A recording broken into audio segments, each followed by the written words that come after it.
نحمده ونصلي ونسلم على رسوله الكريم أما بعد فأعوذ بالله من الشيطان الرجيم بسم الله الرحمن الرحيم۔ اللہ تعالیٰ کا فضل و احسان ہے، آج سے ہم کنز الدقائق کتاب کا آغاز کر رہے ہیں۔ پچھلے درس میں مفتی صاحب نے آپ کو کتاب کا تعارف کرا دیا تھا کہ یہ فقہ کی کتاب کیسی ہے، اس کے اندر کیا کیا مسائل آئیں گے، پھر اس کے مصنف کون ہیں وغیرہ۔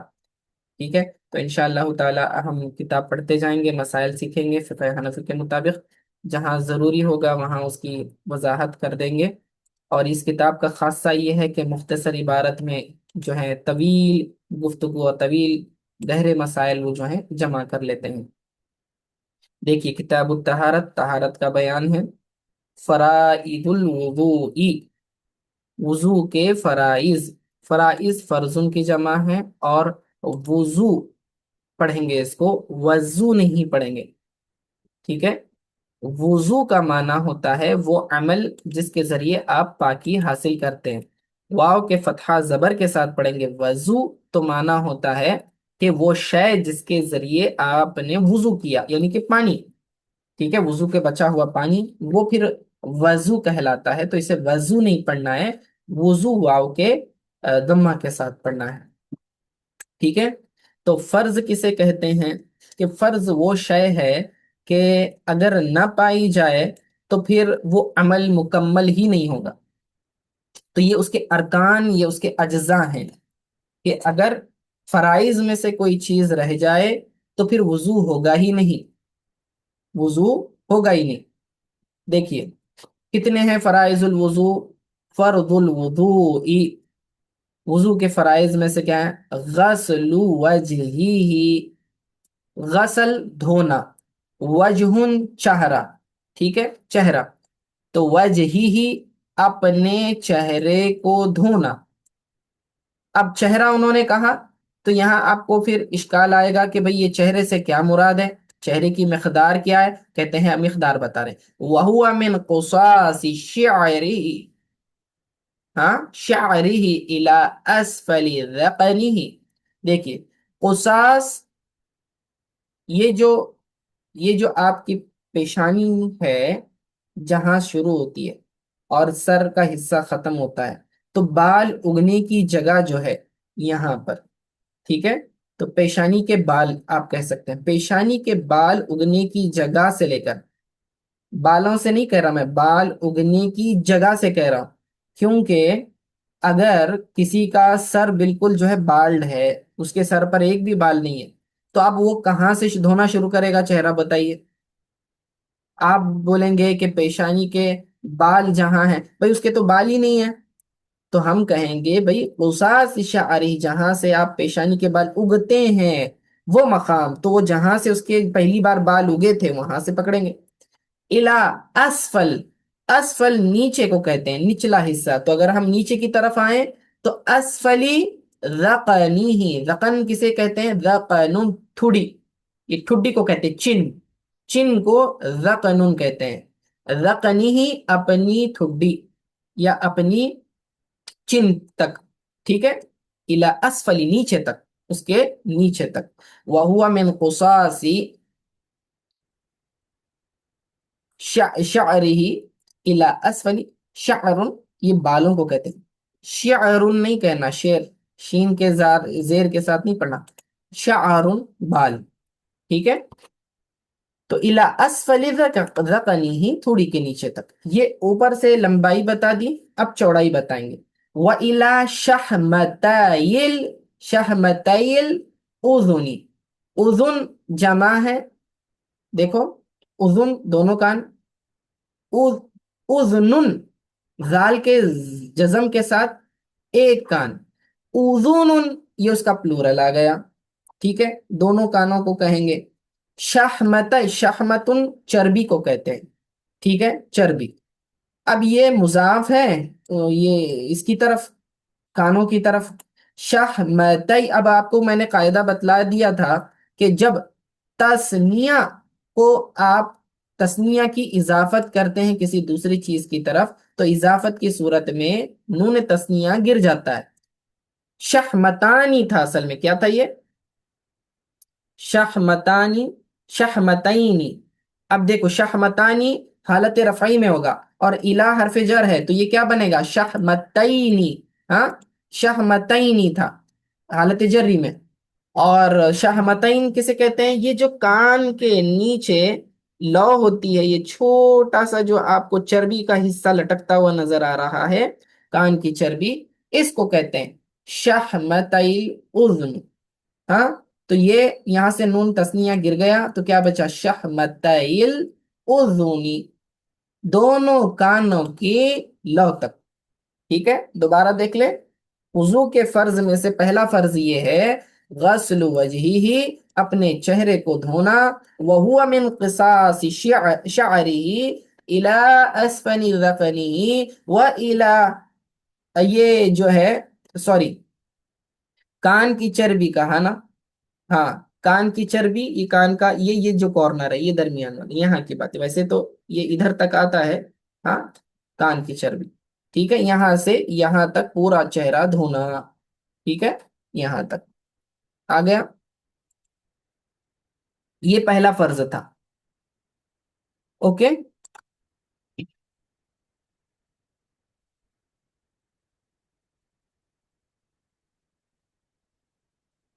اب اس کے بعد دیکھیں